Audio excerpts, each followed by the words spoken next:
keadaan sehat walafiat, dalam keadaan sehat walafiat. Salat serta salam senantiasa kita curahkan kepada junjungan kita Nabi Muhammad SAW yang telah membawa ajaran Islam sebagai pedoman hidup bagi seluruh umat manusia. Berkat perjuangan dan nilai beliau lah yang dia bawa, kita hingga saat ini ya masih mampu memahami, menghayati dan juga memperjuangkan ya nilai-nilai serta pokok ajaran Islam eh, dalam kehidupan sehari-hari.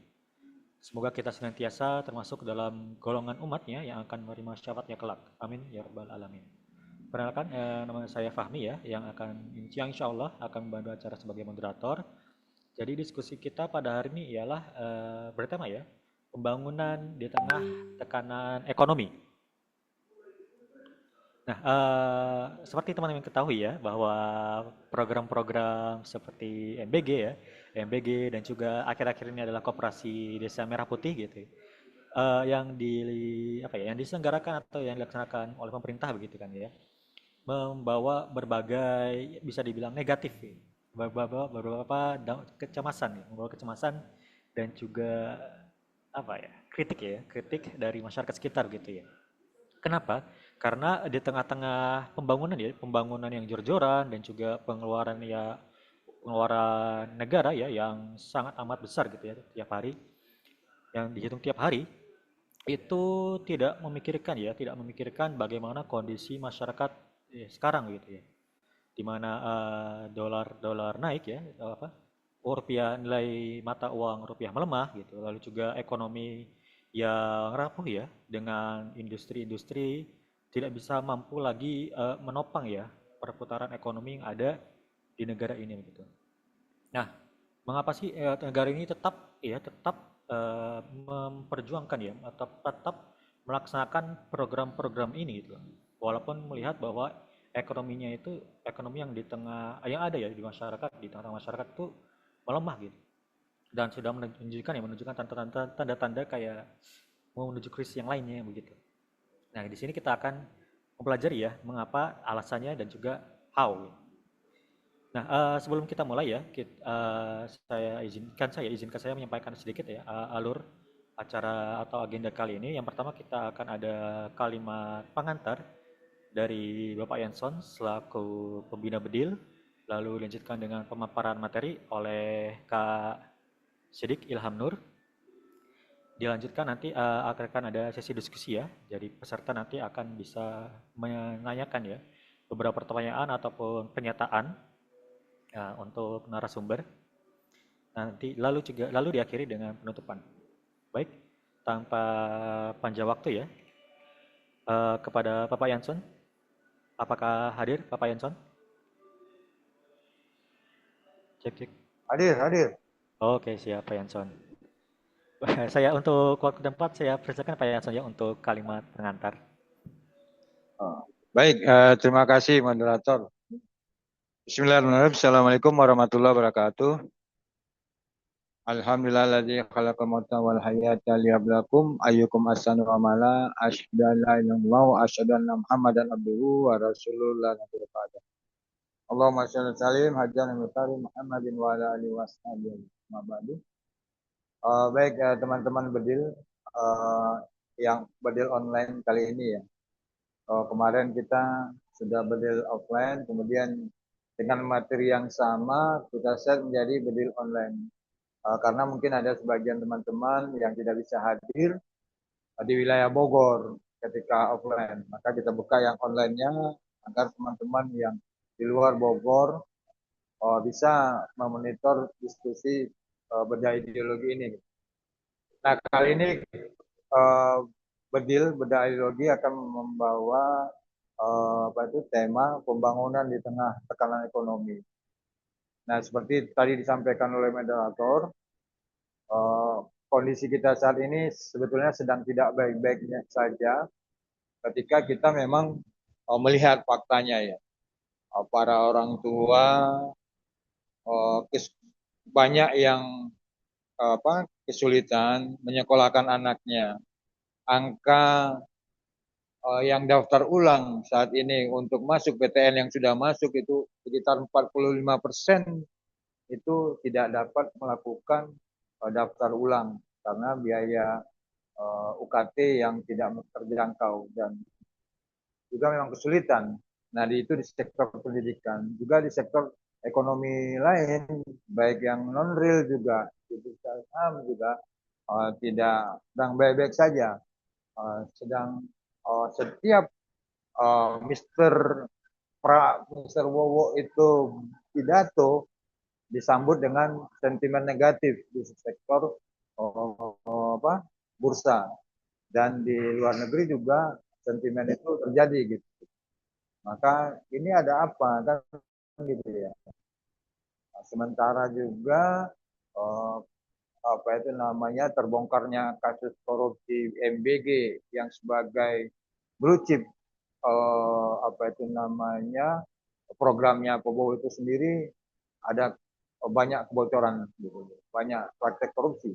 Juga ditambah lagi dengan operasi merah putih yang juga tidak baik-baik saja di bawah banyak ada berapa orang calon manajernya meninggal dunia dalam retretnya.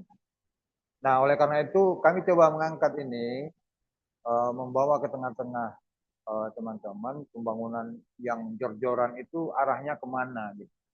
Ini ataukah karena kegalauan rezim atau bagaimana gitu ya dari sudut pandang ideologi nanti.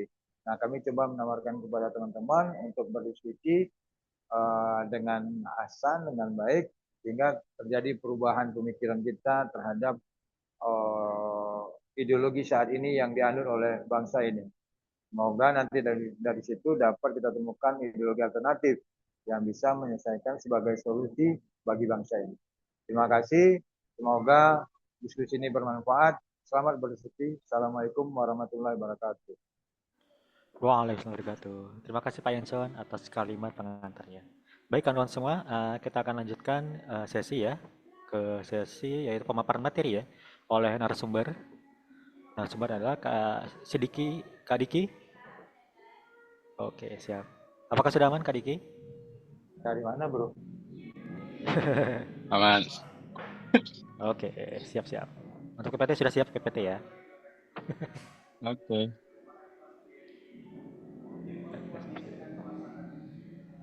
Baik kawan-kawan, kita akan mulai sesi pemaparan materi oleh narasumber. Jadi boleh disiapkan catatannya bila perlu untuk nanti bila ada pertanyaan atau pernyataan ya di sesi diskusi nantinya bisa nanti teman-teman bisa melihat catatannya lagi nanti. Baik, untuk waktu dan tempat saya persilakan kepada Kak Diki selaku narasumber. Baik, terima kasih Kang Fahmi. Assalamualaikum warahmatullahi wabarakatuh.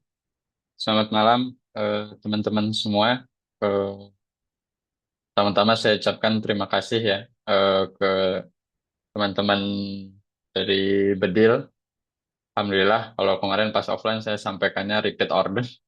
Repeat order untuk jadi pemateri, walaupun eh, tema ini dimodifikasi ya dari permintaan teman-teman Bedil. Awalnya saya diminta bahas topik soal makroekonomi.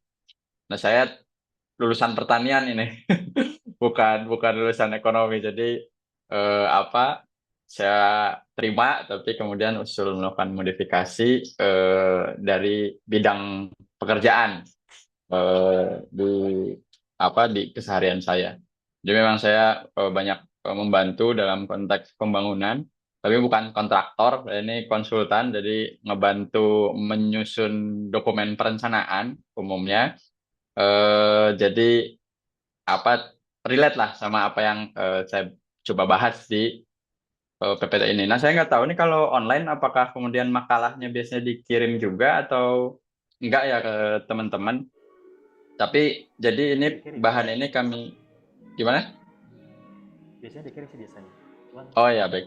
Ya, sebenarnya jadi PPT ini saya susun dari makalah yang saya coba bahas ke dalam 4 topik terpisah ya. Nanti saya coba sampaikan melalui PowerPoint ini, tapi mungkin bagus juga kalau misalnya makalah ini bisa disampaikan ke teman-teman yang online ini. Jadi judulnya ini memang pembangunan di tengah tekanan ekonomi. Jadi dengan tagline membaca paradoks pembangunan di sebuah bangsa yang berputar di orbit orang lain. Apa sih sebenarnya maksud dari orbit orang lain ini nanti kita akan temukan di akhir paparan ini. Dan mungkin posisinya biasanya kalau di offline tuh saya sebagai pemantik bukan sebagai penceramah gitu ya. Jadi harapannya memang eh, ya boleh ditanyakan bahkan boleh ditantang lah argumen yang saya coba sampaikan di dalam paparan ini. Jadi melalui makalah dan paparan yang saya coba susun ini itu kami coba mengajak kita membaca murni sebenarnya apa sih sebenarnya yang terjadi di tengah-tengah kita. Jadi bukan dalam rangka menambah satu lagi kutipan teori ke dalam forum atau mencatut nama-nama besar. Jadi izinkan malam ini itu lebih kepada mengambil jalan lain yaitu kita tidak mulai dari definisi tapi mulai dari apa yang kita lihat secara kasat mata, kemudian kita ulik sebenarnya apa sih yang sedang terjadi gitu. Kenapa? Karena kita selalu sering lah berbicara misalnya dalam konteks konteks sosial ekonomi itu tersandra di lapisan paling permukaan. Jadi misalnya berbicara dalam konteks berdebat definisi, menumpuk istilah, kemudian menyebut nama-nama besar, kemudian pulang itu dalam konteks dalam merasa apa puas gitu, sudah berpikir keras padahal ternyata yang kita coba bahas itu nggak menyentuh fakta lapangan yang sebenarnya kita pijak dan kita jalankan sehari-hari. Jadi seperti menara gading, merasa mendiskusikan konsep-konsep rumit secara elitis, namun kemudian disconnected gitu sama realitas yang ada. Sekarang kita apa melihat melihat fakta, kemudian secara kalau tadi moderator Kang Fahmi menyampaikan bahwa kemudian pembangunan kenapa jor-joran program-program tetap digelontorkan dengan dana yang luar biasa besar tapi kok di tengah-tengah kita yang kita rasakan ekonomi mengalami kemerosotan apa misalnya daya beli bensin harganya naik eh, yang paling terakhir rame kemarin Tokopedia mem-PHK 90% dari eh, karyawannya. Jadi tinggal 10%. Jadi se- sebenarnya ini ya kita coba mulailah dari cara pandang negara itu kan ngelihat itu dari pertumbuhan itu dari angka ya. Jadi kita ngelihat dari pertumbuhan ekonomi. Jadi kalau misalnya kita melihat pertumbuhan ekonomi ini hijau lah, ekonomi tumbuh sampai 5,11%. Ini saya nggak tahu teman-teman yang hadir di Zoom pada malam ini umurnya kelahiran tahun berapa. Saya kelahiran tahun 96. Eh, Kalau zaman SD itu sekolah pagi kan dibangunin ya dari pagi, kemudian biasanya nyalain TV. Nah biasanya kalau kepagian tuh kalau masih jam 5 itu jam 5 jam 6 itu belum ada tuh film-film kartun atau apa-apa. Biasanya terus ngelihatnya Metro TV. Gitu. Kalau ngelihat Metro TV, apa sih sudah yang kita lihat tuh zaman segitu, umur segitu, jam-jam segitu, ngeliatin ini, ngeliatin analisa ekonomi gitu. Kayaknya keren gitu, ngelihat ngelihat pertumbuhan ekonomi, semuanya hijau. Jadi mensimplifikasi. Dunia itu disimplifikasi. Semua dunia yang ribet ini kita buat jadi sederhana dalam indikator-indikator yang hijau. Tapi apakah benar kemudian bisa sesimpel itu?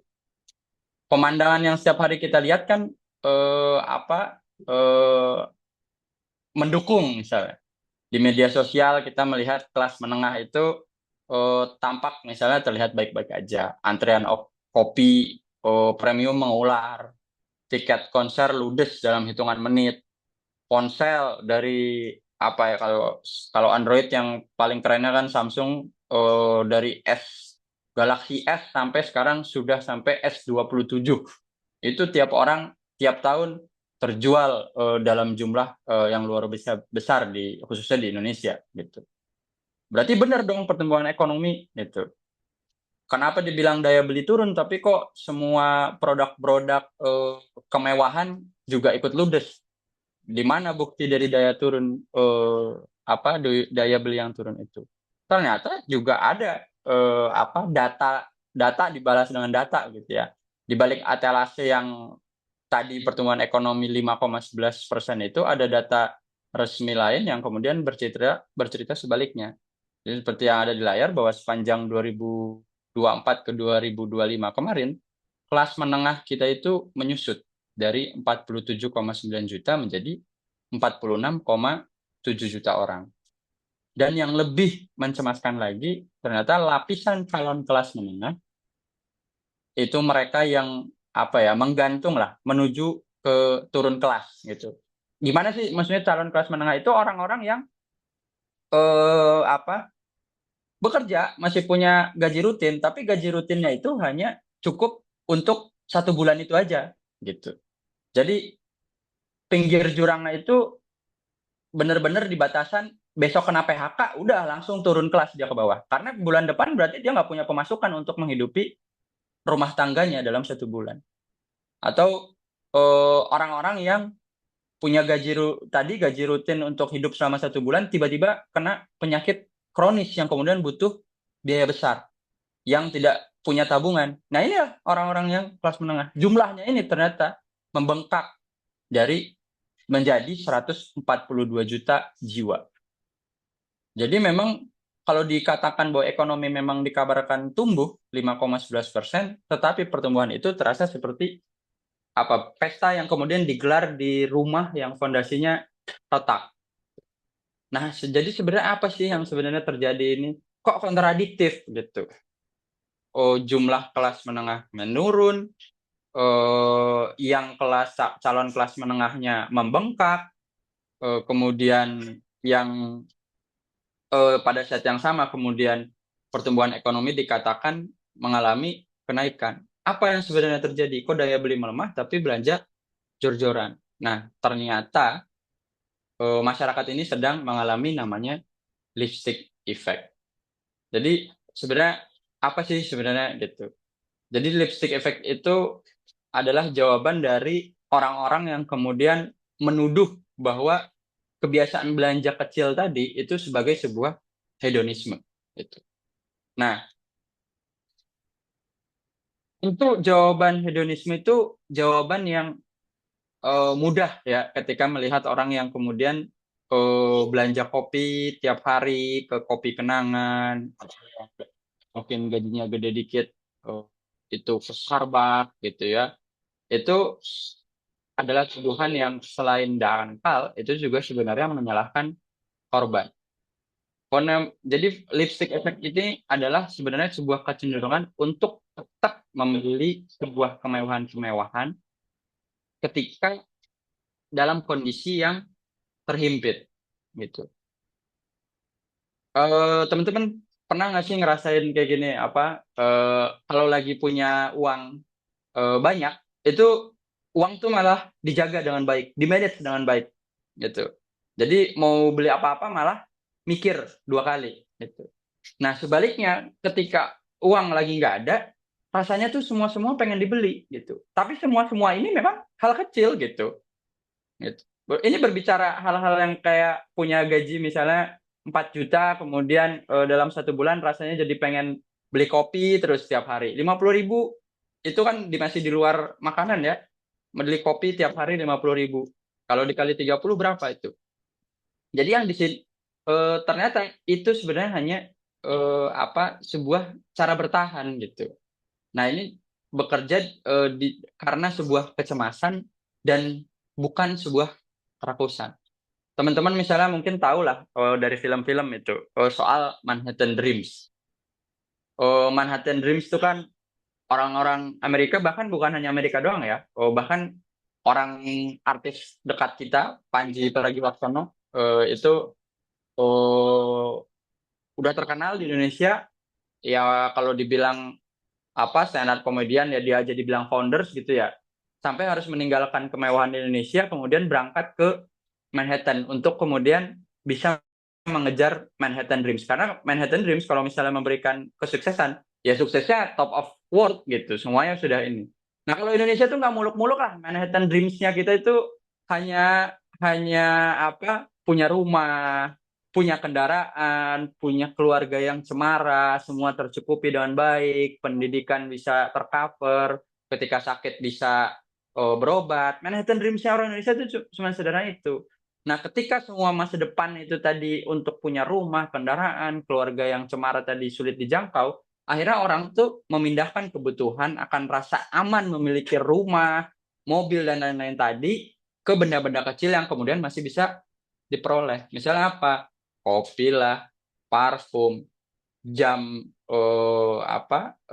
jam-jam hiburan seperti nonton konser dan lain sebagainya. Jadi ini sebenarnya bukan cara bertahan, bukan juga cara merayakan. Jadi kalau mau jujur ini sebenarnya kondisi masyarakat yang sebenarnya melakukan konsumsi receh itu adalah bahasa tubuh dari kelas menengah yang kemudian sedang panik tanpa berani mau mengakuinya. Gitu. Pernah nggak kita tadi kan dalam kondisi yang kemudian kalau misalnya nggak punya apa-apa tuh ya mencari penyelamatan gitu, pengen mengcomfort diri sendiri gitu.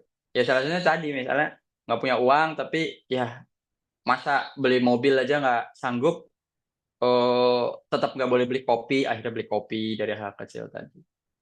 Nah, jadi self reward itu justru karena dalam kondisi sedang mencemaskan soal uang. Nah, ini contohnya apa misalnya? Nah, ini saya alhamdulillah lah tadi kalau saya sampaikan dalam kondisi bekerja ya, itu sering lah kawasan elit kayak SCBD, Plaza Indonesia dan lain sebagainya. Nah, semua kalau kita ke sana gitu, nggak usah ke sana lah, menuju ke sananya di sepanjang tol juga. Orang tuh kayaknya beli mobil kok kayak kacang goreng ya. Mobil-mobil Cina keluaran baru yang dibilang murah itu kan tetap aja harganya 300 juta, 500 juta. Bahkan banyak yang sekarang mobil Cina juga sudah dimasuk kelas 1 miliar gitu kan. Itu kok bisa orang bisa belanja seperti itu. Nah, kemudian kalau misalnya ke kawasan-kawasan elit tadi juga semua orang bisa belanja makanan-makanan mewah yang mungkin satu porsinya bisa 100.000 lebih gitu. Nah, tapi sebenarnya dari mana itu? Nah, ternyata itu semua dibiayai dari hutang konsumtif. Dan itu tuh nilainya dari berapa yang melonjak sampai sekarang ini 96,6 triliun. Sementara pembiayaan untuk pegadaian itu sekarang naik jumlahnya sampai 48% dibanding tahun sebelumnya, sampai sekarang 130 triliun. Nah, di sektor real juga tadi di awal sempat disebut Tokopedia aja kemudian eh, per awal bulan ini sudah mem-PHK 90% karyawan. Secara data 2025 kemarin ada 88.000 pekerja sepanjang 2025 dengan manufaktur lah yang kemudian sebagai korban. Nah, inilah kemudian yang menjadi wajah gitu. Sebenarnya apa apa yang ada di balik dari segelas kopi susu kopi kenangan tadi, kemudian dari di balik pembelian tiket konser yang sekian jam langsung habis, itu bukan sebuah kemakmuran yang sedang dinikmati, tapi ketidakpastian yang coba disiasati oleh masyarakat. Jadi kelas menengah kita ini sedang tidak menikmati hidup, melainkan hanya sedang mencicil rasa lega lah dari hari ke hari. Nah, secara logika rasional, ini kita mulai masuk ke bagian duanya. Seharusnya kan dengan kondisi masyarakat yang seperti itu, eh, negara tuh kan melakukan efisiensi, menjaga gimana caranya masyarakat daya belinya bisa naik. Nah, ternyata yang kita lihat justru sebuah paradoks. Ketika tadi kelas menengah, bahkan kelas bawahnya kemudian terus meningkat, kemudian ruang fiskalnya terus menyempit, itu langkah yang masuk akal harusnya tadi, kemudian menahan diri. Tetapi kenyataannya justru berlawanan. Pembangunan terus dikebut, kemudian dengan ambisi yang tidak bisa ditawar. Apa misalnya yang ngetren di TV maupun sosial media? MBG, apalagi Kopdes, belum lagi pembangunan-pembangunan yang sifatnya fisik atau infrastruktur. Padahal secara angka aja beban bunga utang kita itu sudah menembus hampir 600 triliun, sekitar seperlima dari seluruh pendapatan negara. Nah, ini jauh di atas ambang batas aman sebesar 10%. Nah, kemudian 11,5 triliun kemarin juga berita baru lagi, dana dari bank asing ditarik sama bank asing tadi. Kalau orang yang belajar makroekonomi mungkin bisa lah menjelaskan itu bahwa kemudian uang sebanyak 11,5 triliun itu berdampak tidak baik bagi perekonomian Indonesia. Karena uang yang harusnya beredar di tengah-tengah masyarakat tiba-tiba harus hilang sebesar 11,5 triliun dari negara kita. Nah, kemudian total utang pun merangkak menuju 10.000 triliun. Nah, tepat di tengah tekanan itu, mega proyek tadi tetap kemudian berjalan. Ibu kota baru juga bulan lalu itu ada berita yang meminta tambahan anggaran mengejar perpindahan ibu kota negara di 2028. Makanan gizi bergerak MBG dananya sampai 335 triliun yang menyerap hampir separuh anggaran pendidikan. Harga infrastruktur yang dibeli dengan akhirnya menggandeng investor. Nah, pertanyaannya akhirnya kenapa kemudian pembangunan itu dilakukan secara agresif ketika kondisi keuangan negaranya juga rapuh. Sudahlah masyarakat dalam kondisi yang daya belinya turun, sebenarnya ekonomi negara juga nggak ideal-ideal juga gitu. Terlepas dari yang pertumbuhan ekonomi tadi 5 sekian persen tadi melalui pertumbuhan, tapi di dalam belenggu hutang yang begitu besar. Gitu. Nah, jawabannya ternyata itu dilihat dari bagaimana negara itu melihat atau cara mengevaluasi. Gitu. Jadi ternyata negara itu melihat kemajuan itu bukan dari hitung-hitungan kesejahteraan, melainkan menggunakan logika politik. Nah, logika politik apa yang tadi dipakai? Yang dipakai bukan logika politik kesejahteraan. Ternyata yang dipakai dan dirayakan itu bukanlah angka kemiskinan yang turun, bukan dari daya beli yang pulih, tapi dari 3 poin ini. Dari melihat bagaimana realisasi investasi yang kemudian pada dari tahun 2025 tembus sampai 1.931 triliun atau 100,1,3% dari targetnya presiden. Di saat yang sama, ratusan perusahaan juga menikmati pembebasan pajak lewat tax holiday. Sementara rakyat kebanyakan justru dihadapkan dengan beban kenaikan PPN yang tadinya 10 ke 11%, naik ke 12 diprotes akhirnya ribet banget itu jadi 11/12 dikali koefisien. Intinya apa? Karena kadung ditetapkan 12%. Nah, kemudian ada label strategis nasional yang kemudian sempat diobral ke proyek-proyek properti swasta demi kemudian memuluskan mereka dalam menembus batas-batas regulasi yang sebenarnya ditetapkan oleh kita sendiri. Jadi udah terlihat bahwa kemudian pembangunan mega-mega proyek itu tadi ya udah berhenti dari kemarin sebagai sebuah upaya negara untuk menyediakan layanan bagi masyarakat, gitu. Tapi selama ini sudah menjelma menjadi sebuah upaya pemerintah untuk memamerkan, show off lah keseriusannya kepada investor, kepada pemilik modal, bahkan juga lembaga global yang kemudian memiliki dana, gitu. Apa aja misalnya World Bank, IMF dan lain sebagainya. Nah, jadi ini sebagai surat komitmen aja dari pemerintah bahwa kemudian negara nih Indonesia nih tempat investasi yang cocok loh, gitu. Tadinya begitu. Nah, sekarang juga kondisi itu sebenarnya juga sudah mulai kacau balau, ditunjukkan dari dana 11, sekian triliun itu yang ditarik oleh apa bank asing. Ini karena membuktikan gitu bahwa kemudian logika politik yang dipakai negara itu bukan logika kesejahteraan tapi logika investasi. Tol, bandara itu dibangun untuk menarik investor. Jadi negara itu sebagai broker. Pernah dengar ini nggak? Pernah dengar apa taktiknya pengusaha dalam melakukan pitching sama klien gitu. Biasanya apa? Kalau dulu kita sering dengarnya tuh biasanya minjem mercy gitu. Minjem nggak punya mercy gitu, tapi minjem mercy, sewa mercy, kemudian untuk hadir ke bank atau ke klien yang memiliki dana, membuktikan bahwa saya ini orang yang punya ekonomi yang baik, bisa mengelola untuk kemudian apa pantas lah diberi suntikan modal. Jadi ya begitu gitu bosnya.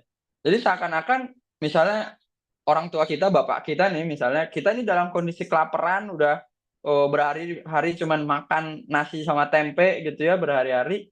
Orang tua kita punya uang 20 juta, ternyata bukannya dipakai untuk kemudian membiayai makan, malah dipakai untuk pinjam mercy, untuk kemudian pitching sama pemilik modal ibaratnya gitu, supaya bisa menjalankan bisnis. Tapi keluarganya sebenarnya dalam kondisi kelaparan. Jadi pola-pola pembiayaan seperti tadi itu apa bukan hal baru gitu. Kita udah ngelihat ini dari beberapa tahun kemarin. Salah satu contoh real paling terlihat itu misalnya ya kereta cepat kan. Skema-skema kemitraan pemerintah swasta itu yang kemudian dibungkus dengan narasi PPP, Public Private Partnership. Jadi penyediaan barang publik oleh swasta. Tapi ternyata di situ hanya sebuah narasi untuk berbagi resiko. Awal mulanya dulu kereta cepat dibilang sebagai sebuah bisnis. Kalau bisnis berarti apa sih yang dikejar? Return of investment kan? Gimana caranya investasi yang kemudian ditanamkan oleh swasta dapat mendapatkan keuntungan gitu. Investasi balik, kemudian ada kelebihan dana yang kemudian bisa dipanen gitu. Tapi ternyata sekarang kita melihat bahwa kemudian sudah tidak bisa lagi membiayai kereta cepatnya itu sendiri, boro-boro ngomongin keuntungan gitu. Akhirnya berubahlah yang tadinya mengejar yang distempel sebagai bisnis dirubah menjadi layanan publik. Nah, konsekuensinya apa kalau misalnya disebut sebagai layanan publik? Nggak boleh bangkrut. Layanan publik itu dari awal memang nggak boleh bangkrut. Gitu. Jadi, kalau negara memang punya uangnya, kemudian ingin bangun kereta cepat, dari awal itu memang nggak ngomongin soal keuntungan, ini ngomongin soal penyediaan transportasi publik. Gitu. Tapi ini kan sebuah ironi yang kemudian dipakai gitu stempelnya. Jadi, yang tadinya dipakai, jadi yang dipakai itu hanya pembagian yang timpang gitu. Potensi keuntungan itu dipanen oleh si pemilik modal, sedangkan resikonya itu kemudian dibagi oleh negara. Negara akhirnya ditalangin oleh negara melalui APBN. Nah, APBN dari mana? Ya dari pajak kita. Jadi ditalangin lagi oleh kita-kita sendiri melalui pajak kepada kita. Nah, logika ini apa persis lah terjadi kemudian di kereta cepat. Tadi awalnya dijual sebagai layanan publik untuk membenarkan apa pengerahan instrumen negara, kemudian dijalankan dengan pola bisnis untuk membenarkan tarif komersial kan. Ketika kemudian terlihat merugi, usernya tidak sebanyak itu, tiket tidak terjual, akhirnya didefinisikan ulang sebagai investasi sosial yang akhirnya ongkos kerugiannya itu harus ditanggung oleh kita gitu, bukan oleh negara, ditanggung bersama. Uang APBN datangnya dari pajak kita, jadi keuntungan diprivatisasi sedangkan kerugiannya disosialisasikan. Nah, apakah kemudian pembangunan semacam ini sebuah solusi kesejahteraan atau justru malah beban fiskal jangka panjang? Ini sebenarnya jawabannya sudah otomatis terjawab dalam kasus kereta cepat. Belum ngomongin apa project-project yang lain. Nah, baru kemudian kita coba bergeser dari sebelumnya kita membahas soal kondisi fakta yang kita lihat, kemudian kita membaca paradoks yang terjadi, yang logika rasionalnya harusnya negara kemudian melakukan efisiensi gitu ya untuk memastikan anak dalam keluarganya ini bisa makan gitu, ternyata malah melakukan memposisikan diri sebagai broker yang kemudian mengejar investasi, yang penting investasi masuk terlepas keluarganya kelaparan belakangan gitu. Nah, kita masuk kemudian sebenarnya apa sih yang terjadi, apa akar masalahnya gitu. Nah, kalau melihat ke dalam teknis itu, teknis ini maksudnya alat kalau dalam konteks ini. Yang rusak itu sebenarnya bukan alat lah, bukan teknis. Kita tuh nggak kekurangan orang pintar kita itu, terutama dalam konteks Indonesia ya. Kalau ngomongin tools itu banyak gitu, mazhabnya banyak. Dalam konteks ekonomi ada Ibu Sri Mulyani, kemudian sekarang juga menteri yang sekarang juga dibilang sebagai menteri yang memiliki terobosan gitu ya, Pak Purbaya. Itu orang-orang pintar lah. Mereka punya alat dan punya kerangka teknis yang kemudian bisa dipakai untuk menjustifikasi dan mengkoreksi apapun yang sedang terjadi. Gitu.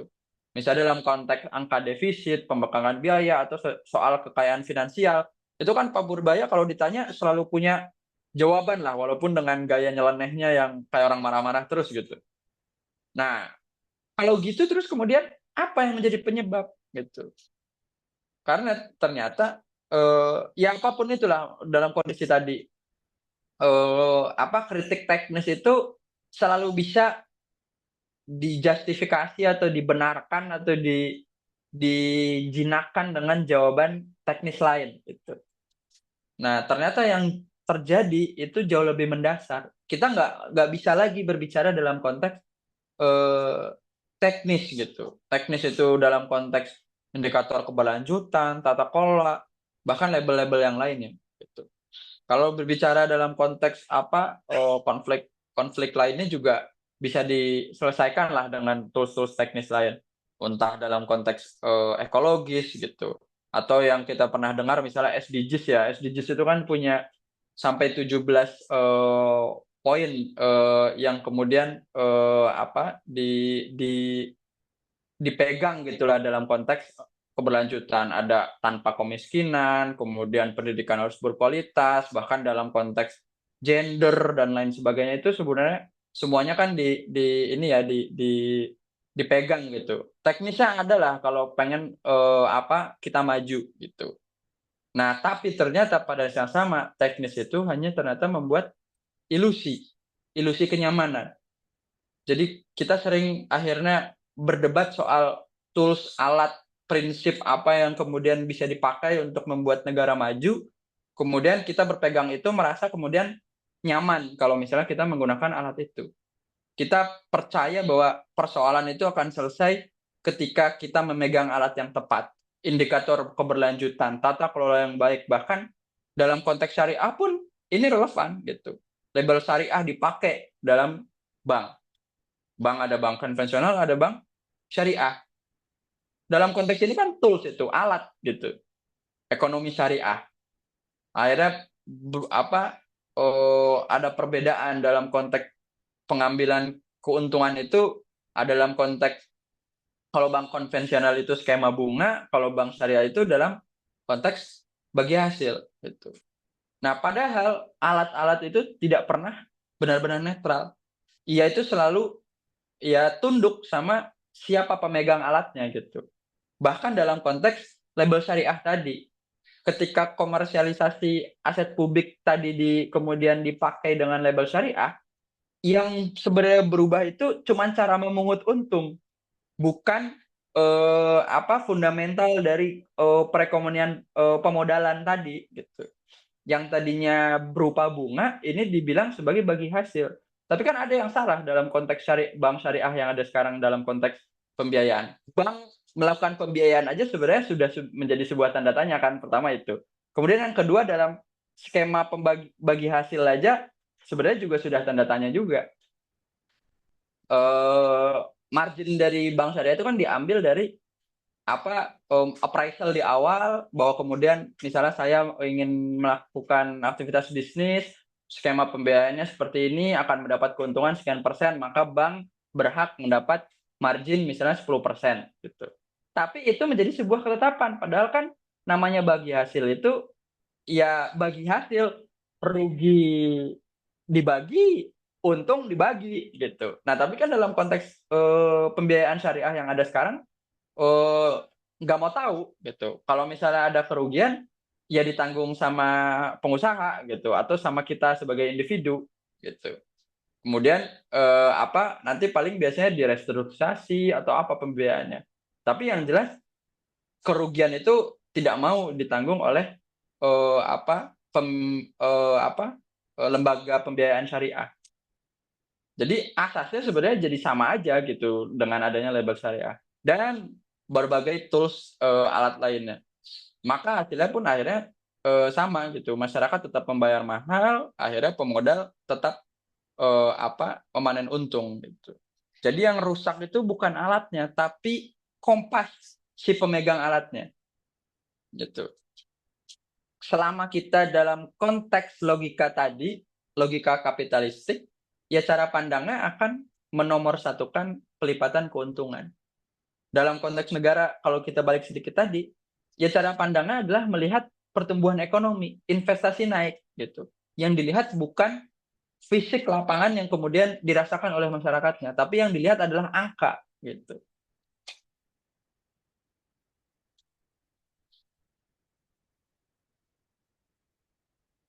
Jadi, kalau melihat dengan cara pandang tadi, maka yang seharusnya kita persoalkan itu ya bukan kelengkapan alat. Alat Indonesia itu tadi nggak kekurangan orang pinter lah, nggak kekurangan oleh tools alat, teori-teori gitu.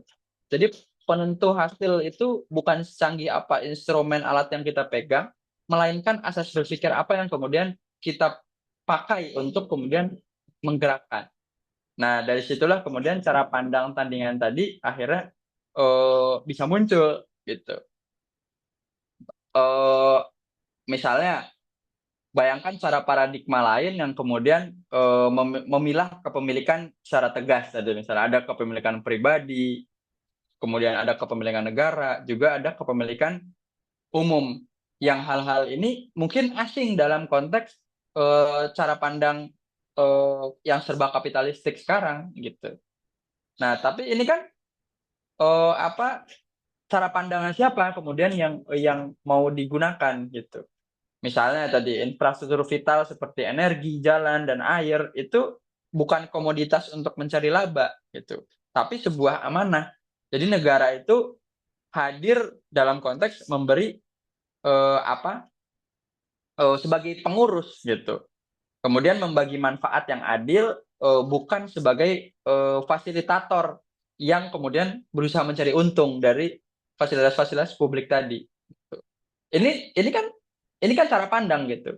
Toolsnya mungkin bisa jadi sama gitu, cara mengelola pembangunan kereta cepat, mengelola jalan, mengelola air. Tools teorinya mungkin prinsipnya sama, tapi kemudian cara pandang mengenai kemudian posisi negara dalam konteks memprovide itu semua bagi masyarakat itu kan cara pandang gitu, bukan tools atau alat tadi gitu.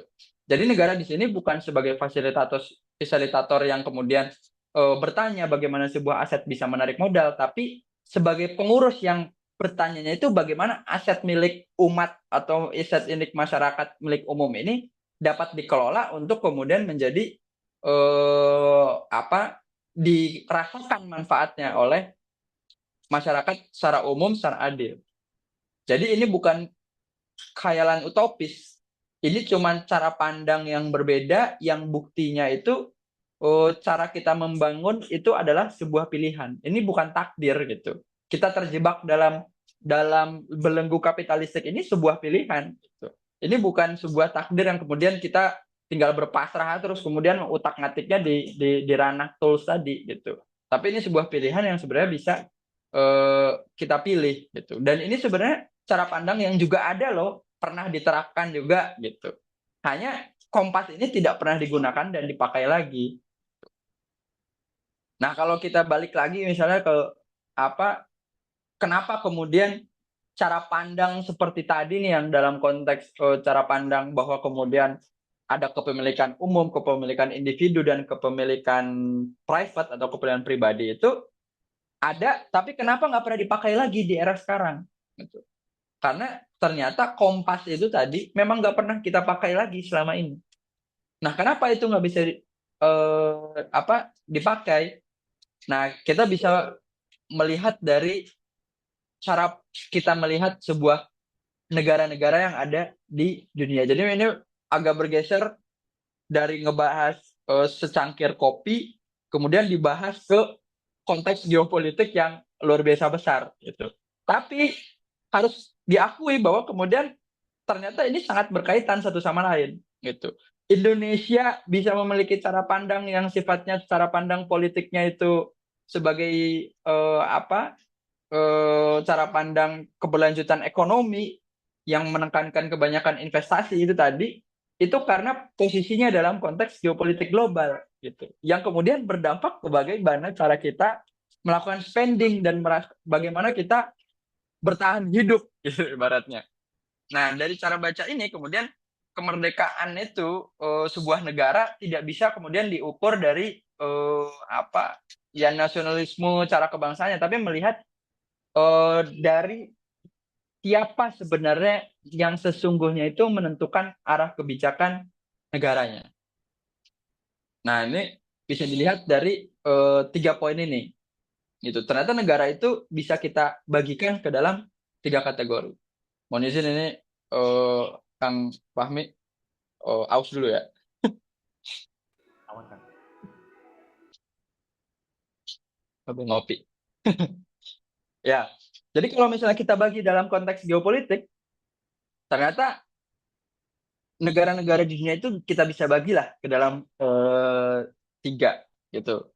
Ada negara berdaulat yang kemudian menentukan jalannya sendiri berdasarkan cara pandangnya sendiri. Itu ibaratnya negara-negara berdaulat ini negara matahari lah, punya gravitasi dia. Matahari itu kan punya gravitasi sendiri yang kemudian membuat planet-planet di sekitarnya kan mengitari matahari gitu. Nah, negara-negara seperti ini ya punya kebebasan gitu. Contohnya apa negara berdaulat ini? Ya Amerika, Cina, Rusia, mungkin beberapa negara di Eropa, mungkin seperti Inggris. Itu negara-negara yang kemudian masuk ke dalam kategori berdaulat. Nah, kemudian yang kedua ada negara satelit. Dia ini ya sebenarnya hanya bergerak di dalam sebuah orbitnya matahari tadi, yang kemudian mengikuti pusat gravitasi dan belum tentu kemudian bisa memiliki arah kebijakannya sendiri. Jadi dia hanya berputar sesuai dengan si orbit gravitasinya matahari. Contohnya apa misalnya? Ya mungkin kalau misalnya mau dibilang Indonesia dulu dalam kategori ini, bisa lah mungkin ketika, walaupun mungkin sebenarnya Indonesia bisa jadi masuk ke kategori ketiga ya. Tapi salah contoh real kemudian yang sering dibahas kalau di sosial media tuh orang memperdebatkan presiden terbaik gitu. Nah, biasanya tuh selalu keluar nama Pak B.J. Habibie.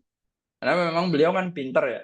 Nah, tapi salah satu kejadian yang unik itu mencerminkan kategori Indonesia itu nggak masuk ke dalam kategori negara berdaulat ketika Pak Habibie sudah membangun CN-25 ya, pesawat yang kemudian dibangun oleh Indonesia dalam negeri gitu ya, dipimpin oleh beliau, tiba-tiba harus digagalkan ketika Pak Harto harus menyelamatkan Indonesia dengan meminjam dana dari IMF, yang salah satu persyaratannya adalah menghentikan proyek CN-25 atau pembangunan pesawat komersil di dalam negeri. Nah, itu contohnya gitu. Sudah siap tinggal produksi.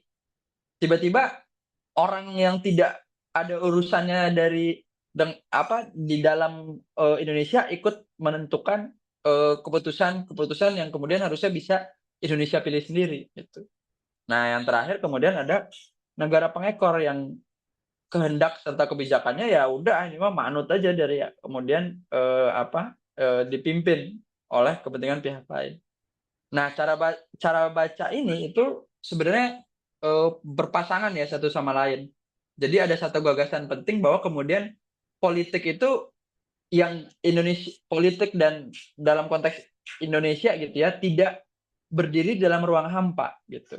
Jadi kita itu ketika berbicara dalam konteks kedaulatan negara, kedaulatan ekonomi itu tidak berbicara dalam konteks kedaulatan dalam ruang hampa. Kita itu ada faktor eksternal loh gitu yang kemudian ikut mempengaruhi.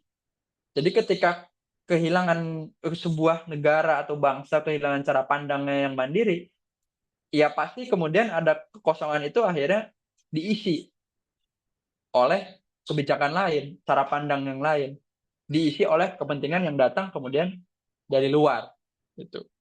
Jadi, nah menurut teman-teman semua, Indonesia di lapisan mana nih kalau misalnya dengan cara pandang dan situasi seperti ini? Jadi ketika visi mandiri itu hilang, ya ruang itu akhirnya diisi oleh kepentingan dari luar. Itu bakunya.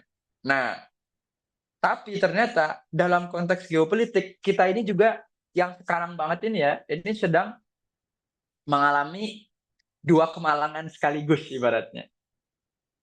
Kita ini sedang dalam posisi yang ya getir gitu.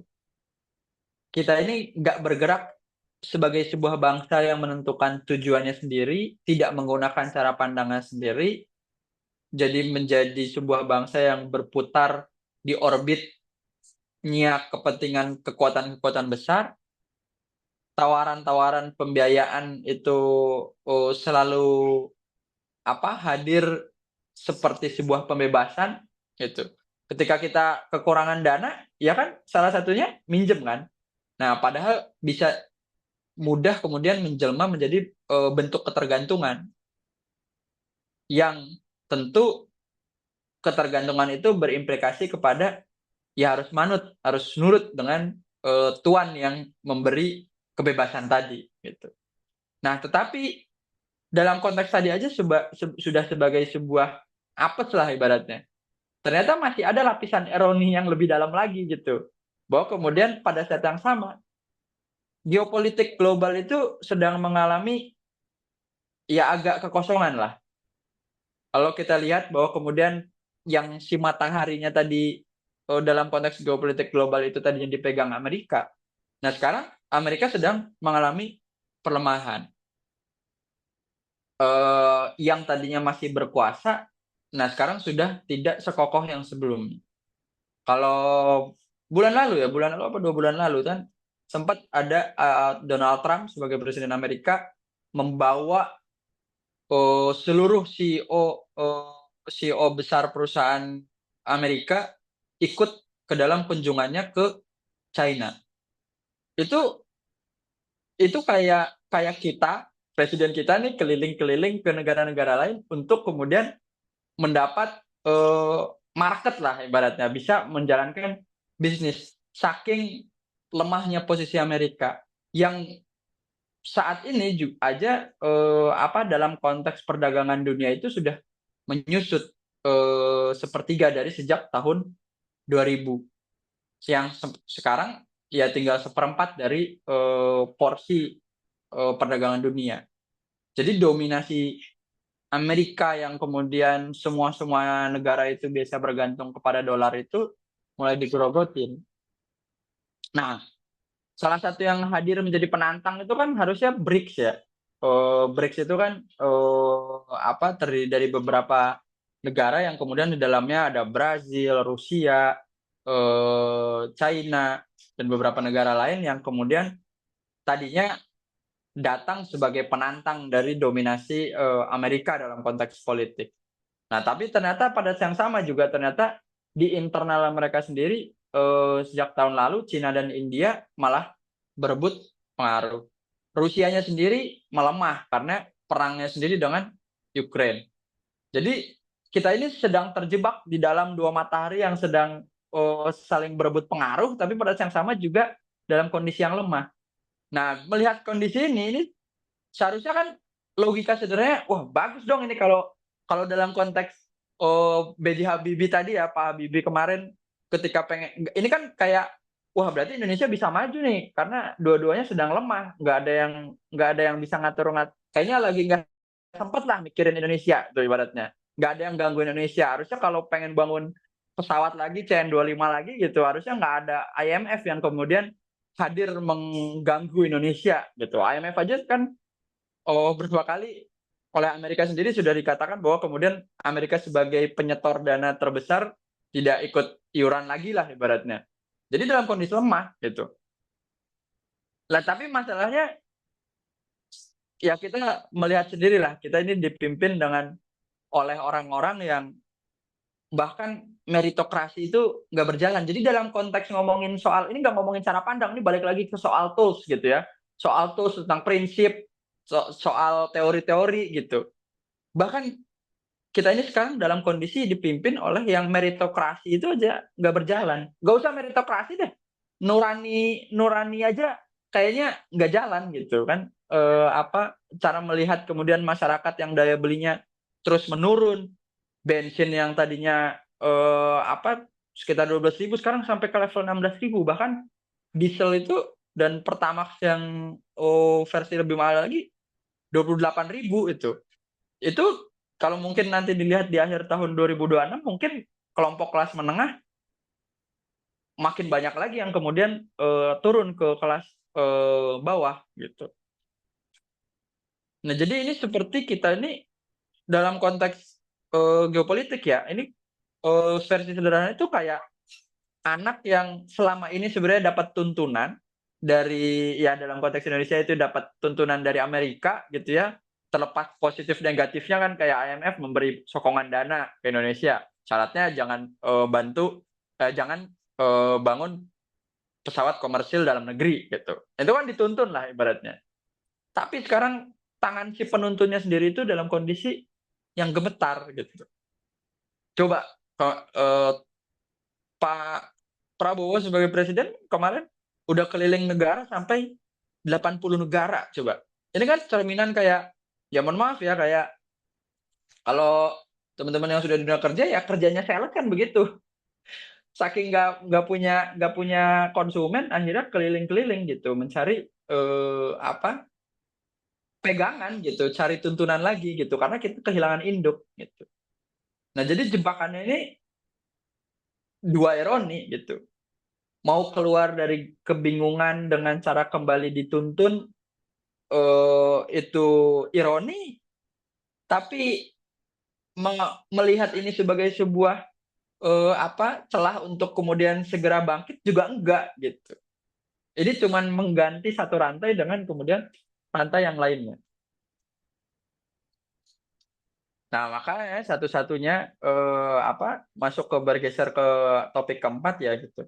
Bahwa satu-satunya cara keluar sungguhnya dari belenggu-belenggu tadi ya kita harus segera kemudian berhenti mencari induk dan mulai belajar berdiri sendiri dengan cara menentukan cara pandang kita sendiri gitu.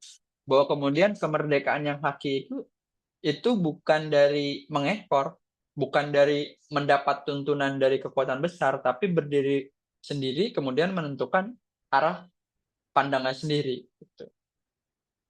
Nah, persoalan ini yang tadi kita mulai dari cangkir kopi di awal tadi, soal konser dengan pergantian HP yang kemudian dilakukan oleh masyarakat kita, dan dari selembar ngomongin tagihan hutang yang kemudian membesar di Indonesia itu, muaranya ternyata yang paling mendasar adalah soal cara pandang. Cara pandangnya apa? Ideologi. Gitu. Justru karena panggung dunia itu sebenarnya sedang kosong, dan karena pertarungan lama antara cara pandang kapitalis dan sosialis sama-sama sudah ya ibaratnya kehabisan napas gitu ya kalau sekarang, untuk kemudian kita gunakan menjawab persoalan kita, kenapa nggak kemudian segera kita bergeser mengisi kekosongan tadi dengan suatu cara pandang yang selama ini sudah tidak kita gunakan lagi di dunia. alih-alih kemudian menuduh itu sebagai cara pandang yang utopis, kenapa nggak kita pakai sebuah cara pandang terobosan baru yang kemudian kita gunakan untuk hadir di tengah dua matahari tadi lah ibaratnya. Bangsa-bangsa yang tadinya benar-benar berdaulat tadi justru yang harus berani mencari pijakan di luar kita ini harus berani keluar dari negara-negara matahari tadi, kemudian segera cari pijakan sendiri di luar dari dua kutub yang sama-sama ya sedang goyah lah saat ini. Jadi ini sebenarnya ajakan berpikir gitu, dan kemudian diakhiri juga dengan sebuah pertanyaan bahwa kemudian jadi daripada kita memperdebatkan soal bagaimana sebuah fasilitas pembangunan fasilitas publik seperti transportasi umum, pertanyaan-pertanyaan teknis dan tools-tools lainnya, lebih baik kita membahas soal apa kemudian cara pandang yang dipakai untuk mendefinisikan bagaimana memprovide fasilitas umum gitu. Baik itu air, transportasi, dan lain sebagainya. Jadi ketika kita melihat hal-hal seperti kemewahan murah yang kemudian kita pakai untuk menghibur sebagai kelas menengah, kemudian melihat hal besar seperti hutang-hutang yang dipakai oleh negara untuk melakukan pembangunan, itu bersumber dari penyakit yang sama, yaitu hilangnya kemampuan untuk menentukan arah sendiri. Kita itu terlalu sibuk lah mempersebutkan alat, sementara yang rusak sebenarnya cara pandang atau kompasnya tadi. Jadi pertanyaan yang seharusnya kita segera bawa ke tengah-tengah masyarakat itu bukan seberapa cepat kita sanggup membangun, tetapi pembangunan seperti apa, kesejahteraan apa yang kemudian ingin kita pakai, yang ingin kita kejar sehingga kita bisa berdaulat gitu.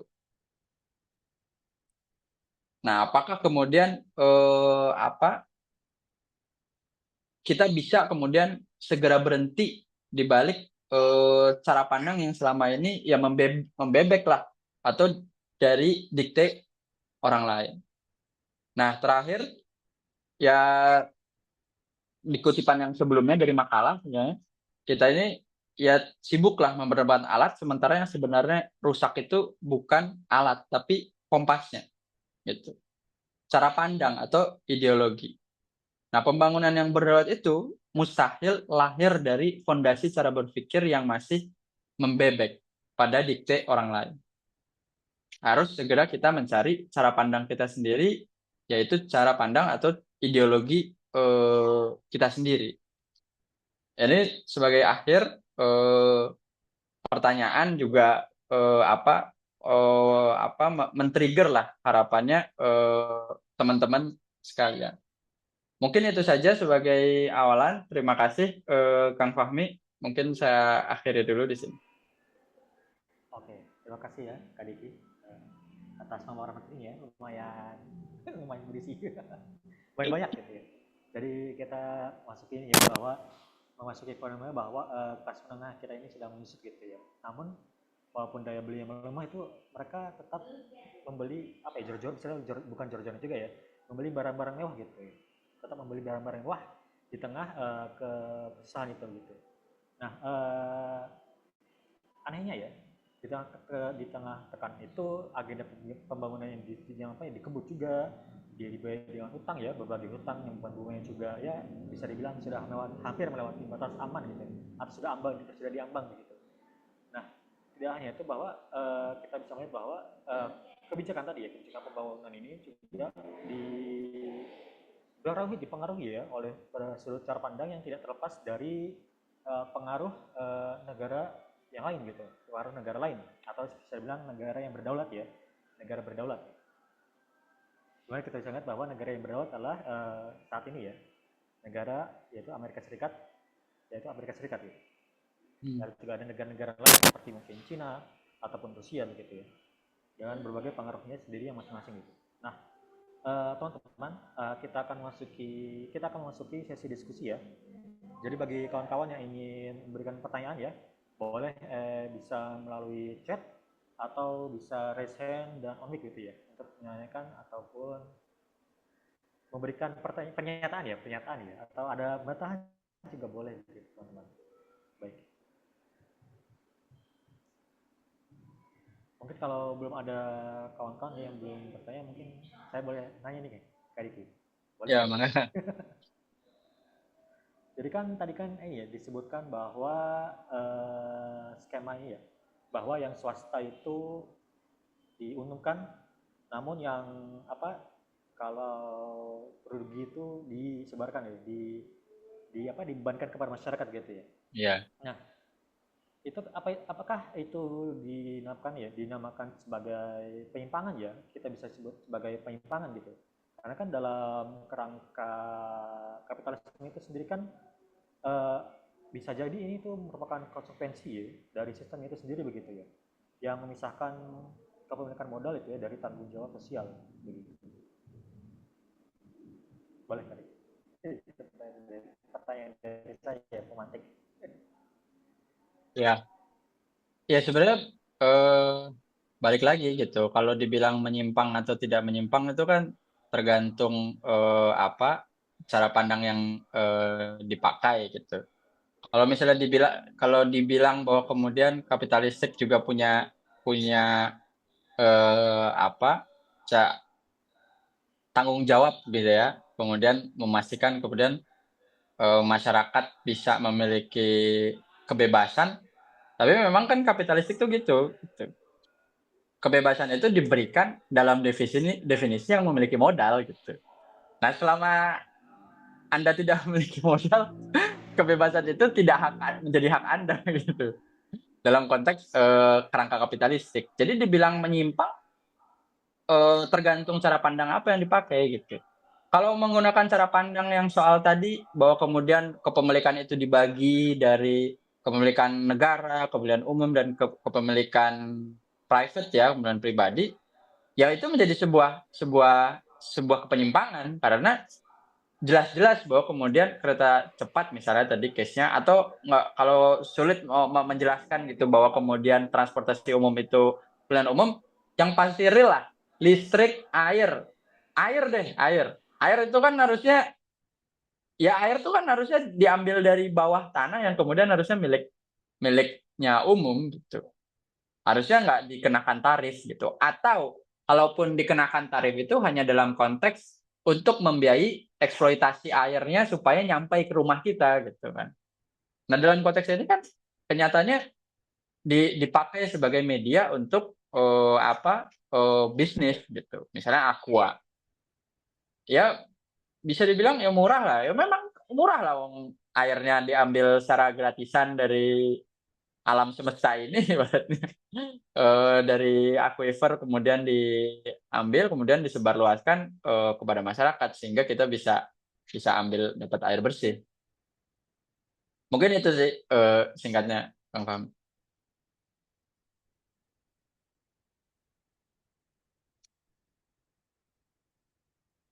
Ini ada pertanyaan di chat panjang banget tapi Mi. Bentar ya, saya baca. Baik, bismillahirrahmanirrahim. Assalamualaikum, dari Kak Zulfa ya. Assalamualaikum, izin menanggapi bahasan bedil kali ini sangat relevan dan menyentuh ya. Terlebih tadi pembicara mengingatkan adik kita tidak seperti Menara Gading. Nah, para pembuat kebijakan dan juga para akademisi di perguruan tinggi seringkali menggunakan bahasa yang daki-daki atau bisa dibilang tinggi lah ya, membicarakan solusi ekonomi gitu. Padahal bagi kita rakyat ya, yang masalahnya kan sederhana gitu. Seperti nggak tahu mau makan apa besok, atau tidak mau menikah karena tidak punya duit atau di PHK gitu. Misalkan berusaha ya atau struggling membuka usaha sendiri sebagai profesional yang bekerja di bidang swasta, melihat bahwa negara yang ini sangat minim andil dalam membuat bisnis kami itu survive gitu. Nah, tidak ada tuh yang namanya negara itu ya approach atau mendekati kami itu untuk membantu ekspor, kegiatan ekspor, dan tidak ada bantuan untuk melakukan riset pasar atau jadi semuanya itu usaha sendiri begitu ya. Nah, negara ini baru hadir kalau untuk menagih pajak dan juga tagihan BPJS karyawan gitu. Nah, oke, jadi ada sih.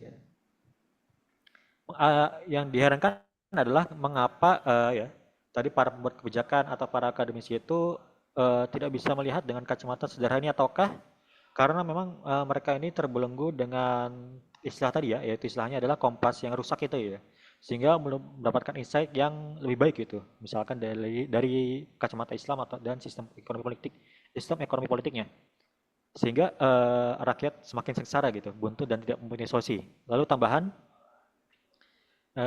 jadi ternyata kapitalisme ini yang katanya adidaya ya, sudah kehabisan nafas dan presiden kita yang se-effort itu ya menjadi sales, namun mobil yang biasanya ada itu sudah mau bangkrut juga gitu.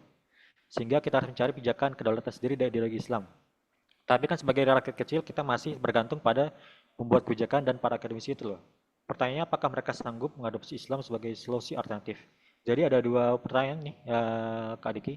Yang pertama Hmm. adalah kenapa tadi ya? Kenapa tadi para pembuat kebijakan dan juga para akademisi tadi tidak mampu melihat masalah tadi itu dengan tadi ya perspektif yang lebih baik gitu ya, yaitu Islam atau dan dengan sistem ekonomi politiknya, dan juga yang kedua, apakah para tadi ya para akademisi dan juga pembuat kebijakan tadi itu mampu sanggup mengadopsi Islam ya sebagai kacamata dan juga solusi alternatif gitu, Kak Diki. Hmm, hmm. Ya, ya sebenarnya ini yang disampaikan sama Kak Arianti ini udah menjawab pertanyaan sendiri gitu ya. Tapi memang ya saya setuju ya gitu. Apa saya ini mungkin saya berangkat dari hal yang ini dulu ya, dari hal yang depan mata gitu ya. Saya juga pelaku usaha gitu ya, melakukan bisnis gitu. Dan alhamdulillah ada karyawan mungkin sekitar 15 sampai 20 orang gitu. Nah, dalam konteks kita melakukan usaha gitu ya di era yang serba kapitalistik ini kan kita menghadapi ironi gitu. Di saat yang sama sebagai pengusaha itu ya namanya usaha itu berusaha mencari keuntungan. Tapi pada saat yang sama kita juga punya value ingin mensejahterakan teman-teman kita sendiri gitu kan, dalam konteks ini karyawan kita kan. Nah, tapi kan ada sebuah ironi gitu. Kalau misalnya saya kasih semua gajinya 15 juta per bulan, mungkin bisa aja gitu. Per bulannya tapi cuma 6 bulan, setelah 6 bulan belum dikar bisnisnya. Nah, itu kan ini kan sebuah value gitu. Nah, ketika berbicara dalam konteks kesejahteraan dan dalam konteks ini kalau misalnya dengan kacamata atau cara pandang yang serba kapitalistik, ya kita akan terbelenggu dengan cara pandang bagaimana ya usaha itu harus dijalankan gitu.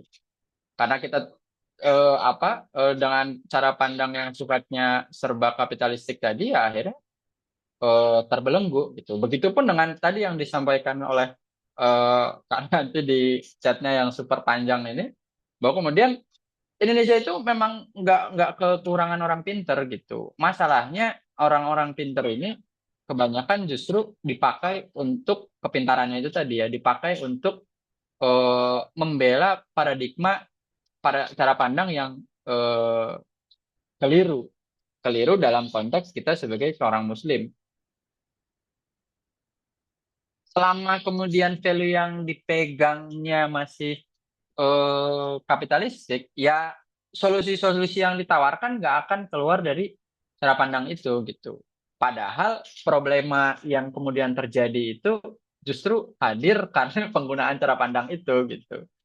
Makanya bukti dari kenapa mereka pinter tapi kemudian nggak bisa keluar dari cara pandang itu, ya misalnya ketika kita sering lah udah mulai di muka publik gitu bahwa kemudian Islam itu hadir sebuah solusi gitu ya. Ya, apa responnya? Selalu jawabannya utopis gitu. Bahkan sekalipun sudah ditawarkan dengan maksudnya dibuktikan dengan bukti bahwa kemudian Islam pernah diterapkan sebagai sebuah cara pandang untuk menjalankan sebuah negara selama lebih dari 14 abad, ya itu tetap nggak membuktikan apa-apa bagi mereka yang kemudian cara pandangnya masih dalam belenggu dasar yang kemudian eksis sekarang gitu. Mentang-mentang kemudian tidak ada sekarang, dianggap hal-hal ide-ide yang kemudian tidak dijalankan menjadi hal yang dianggap utopis. Padahal itu tadi yang seperti disebutkan di paparan tadi, bahwa kemudian cara pandang itu bukan takdir, ini sebuah pilihan. Nah, masalahnya orang-orang pinter ini menganggap sebuah cara pandang yang berjalan dalam konteks global ini sebagai sesuatu yang tidak boleh dilawan, tidak boleh diubah gitu. Jangan merusak kestabilan yang sebenarnya tidak stabil juga gitu. Jadi persoalannya, kompas kapitalistik yang tadi dipakai untuk membaca pertumbuhan, investasi, sehingga besok makan apa dan kapan bisa menikah misalnya buat yang masih bujang, itu nggak pernah masuk ke dalam radar gitu. Yang dibaca ya soal keputusan pertumbuhan dan investasi. Jadi mereka terbelenggu dalam kompas yang membatasi cara pandang gitu. Dan memang betul juga tadi seperti yang tadi disampaikan, bahwa kemudian ada loh kompas lain yang kemudian bisa jadi lebih baik gitu. Bahkan dalam konteks Islam itu gini ya, dalam konteks ini moga-moga yang hadir semuanya Muslim gitu. Semuanya semoga semuanya Muslim, karena begini, ketika kita membawa cara pandang Islam sebagai sebuah solusi, itu kan sebenarnya jangan dibawa sebagai sebuah jangan dianggap Islam itu sebagai sebuah vacuum cleaner ya. Yang kemudian ketika diterapkan semua urusan jadi beres gitu. Ini juga perlu reminder di tengah-tengah kita gitu, bahwa kemudian Islam itu sebagai sebuah cara pandang gitu. Kemudian ketika menerapkannya tetap menggunakan tools-tools dan teori-teori yang memang relevan gitu untuk tetap dijalankan selama dengan cara pandang, kerangka cara pandang yang Islam gitu.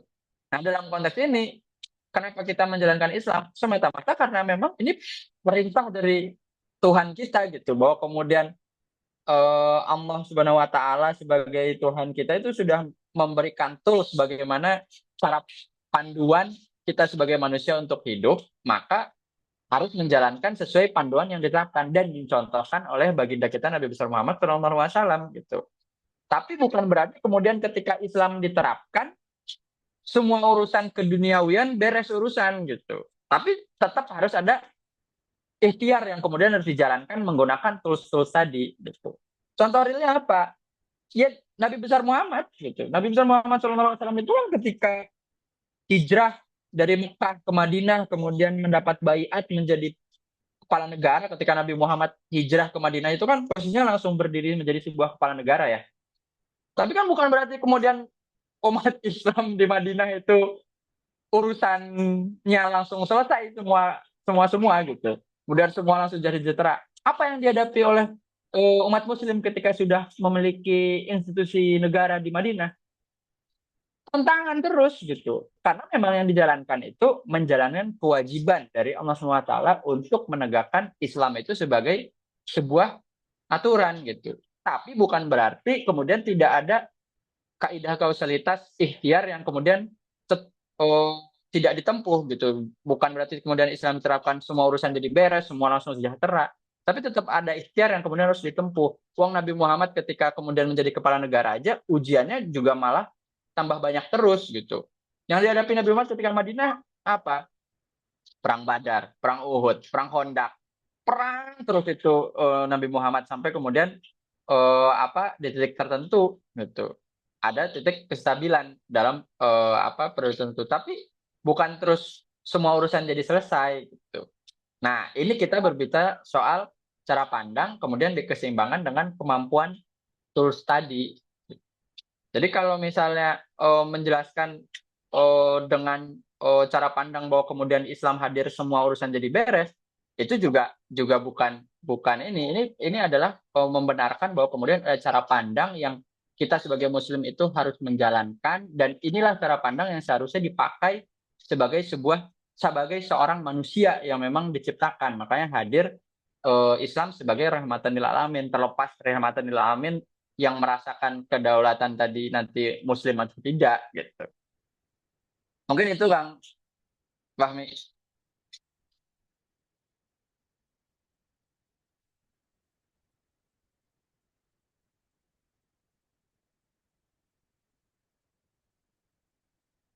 Ya tadi sebenarnya lebih masih di mute tadi Mas.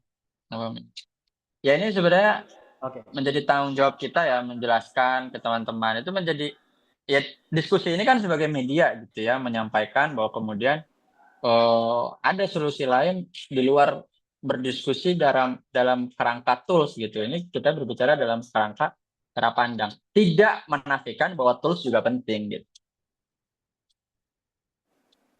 Oke. Dari Kak Silva berarti sudah puas ya dengan jawaban dari Kak Diki.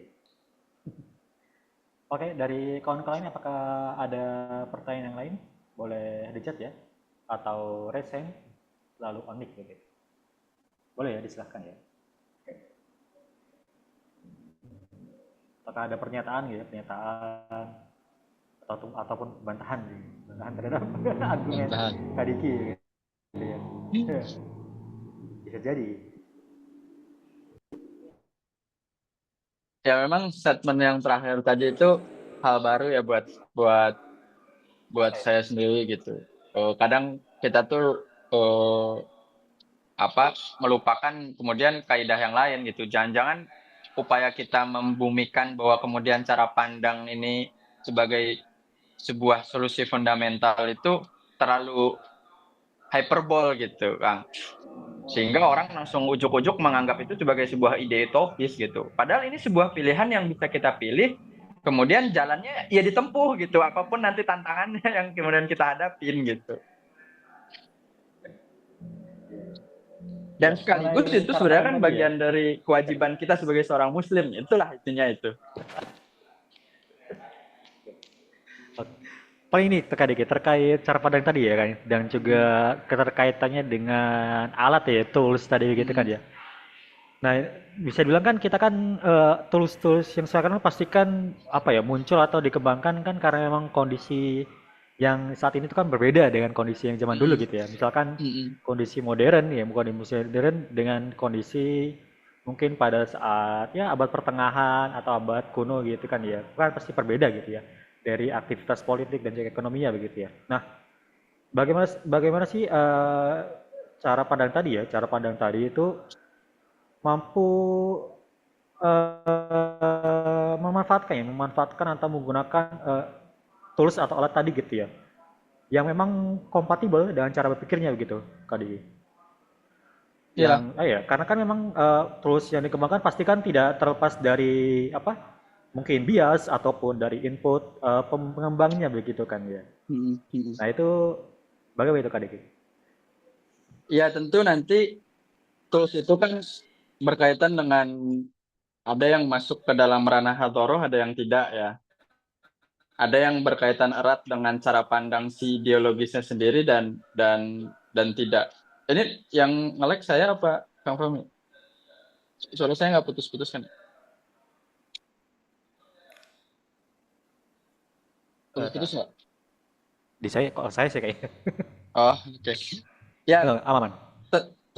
tentu nggak terlepas dari itu gitu. Tentu nanti akhirnya tools tadi akan terfilter sendirinya dengan cara pandang yang kemudian kita gunakan. Apalagi kalau ngomongin dalam konteks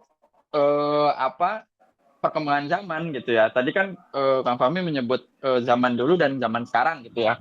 Dalam konteks militer misalnya, ketika Muhammad Al-Fatih mau menembus Konstantinopel, tools yang digunakan tadinya perang itu cuma menggunakan pedang, kuda, dan tombak, ya kemudian hadir terobosan tools baru, sebuah meriam apa namanya saya lupa, yang dibuat Big cannon ya, bombar gitu. balistika ya kalau nggak salah, meriam yang itu kan terobosan Basilika, itu. ya. Itu kan terobosan. Muhammad Al-Fatih kemudian mengadop teknologi yang pembuatnya sendiri pada saat itu belum menjadi seorang muslim gitu. Ketika meriam itu dibuat oleh teknisi insinyur yang ibaratnya insinyur kalau zaman sekarang. Dulu belum ada gelar insinyur. Maksudnya oleh orang yang kemudian pada saat itu rancangan pembuatnya itu bukan seorang muslim. Tapi kan itu tools gitu.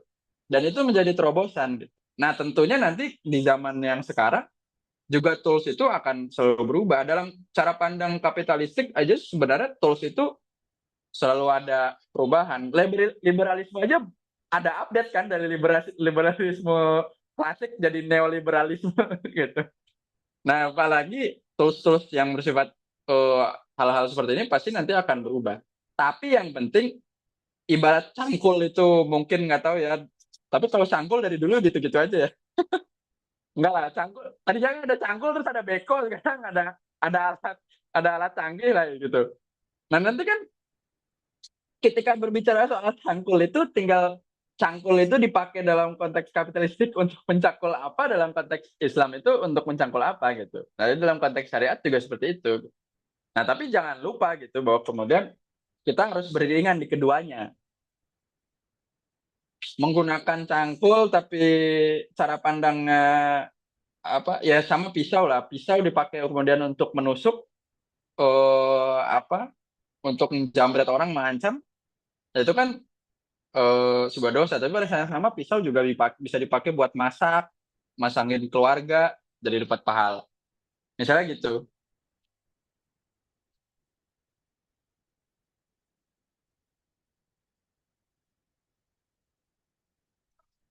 Jadi emang untuk pasti akan terfilter sendiri ya Kak Diki ya dengan apa? Dengan tadi cara berpikir tadi terkait tools-tools yang akan dimanfaatkan begitu ya Kak Diki ya? Iya.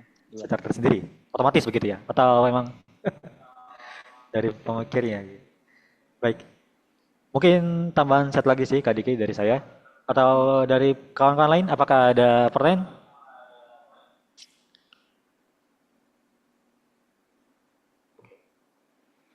Nah, mungkin sebagai penutupan ini, sebagai penutupan pertanyaan ya dari saya.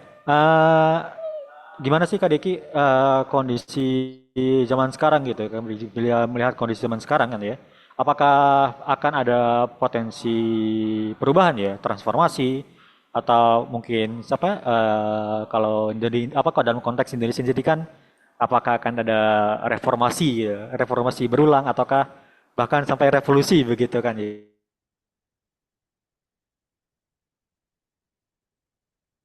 Putus ya.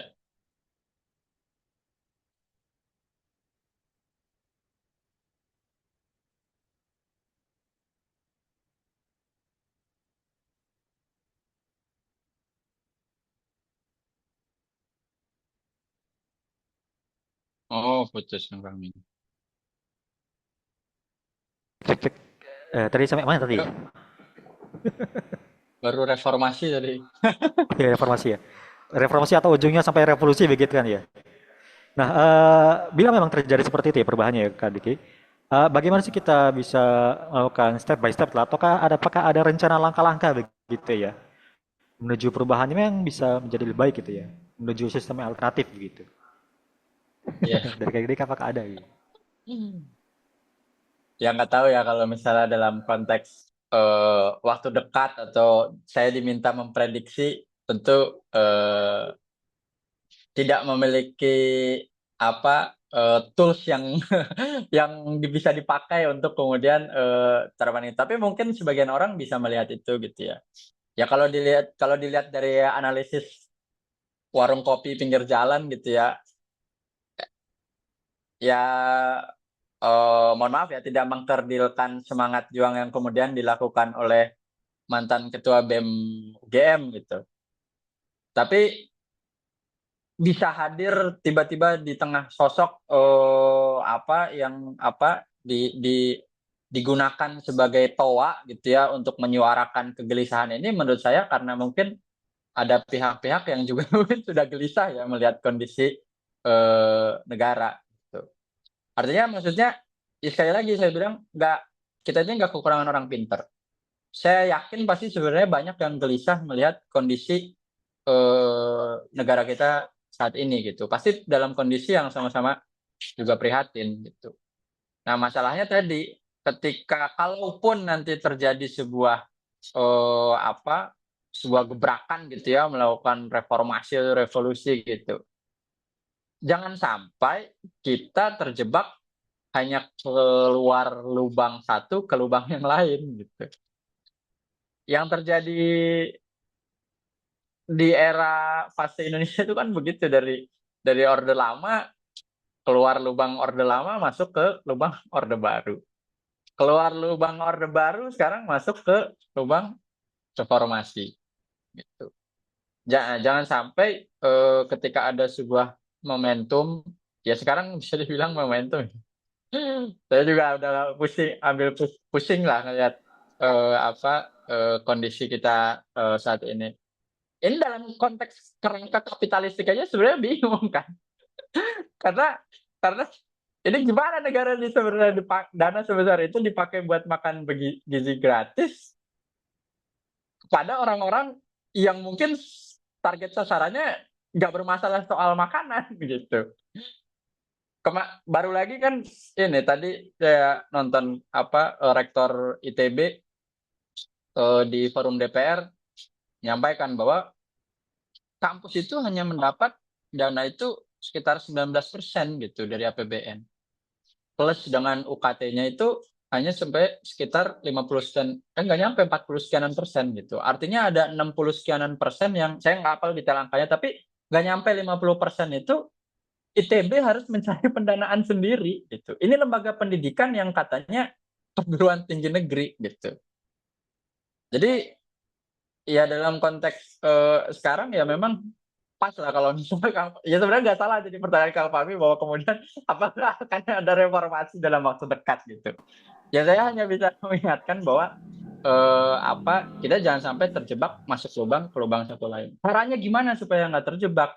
Sebenarnya ya tentu saya mengapresiasi teman-teman ya panitia ya dari Bedil gitu atau forum-forum lain yang kemudian mengadakan forum diskusi seperti saat ini gitu, bahwa kemudian kita ini menyuarakan, kita itu hanya bisa menyuarakan, menyebarluaskan dan mengingatkan masyarakat, terlebihnya lagi kaum muslimin, bahwa kemudian ada cara pandang yang seharusnya wajib kita laksanakan dan pada saat yang sama juga bisa menjadi solusi gitu.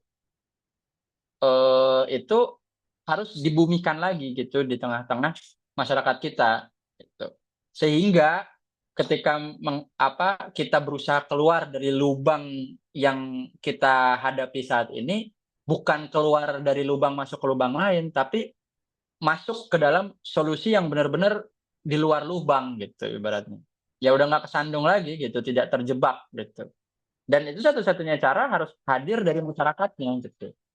Nah, caranya ya harus disampaikan dalam forum-forum seperti ini atau dengan berkomunikasi oleh forum-forum lingkungan kita. Mungkin itu sudah yang bisa kita lakukan, Kang Fahmi. Baik, terima kasih Kak Deki ya atas jumlahnya tadi lumayan ini memberikan ya apa ya namanya ya angin baru lah. Angin baru. Nah, apa ya reassuring assurance. Bahasa Oke. Inggrisnya assurance. Baik, kawan-kawan beda semua, kita sampai juga ya di sesi penutupan ya.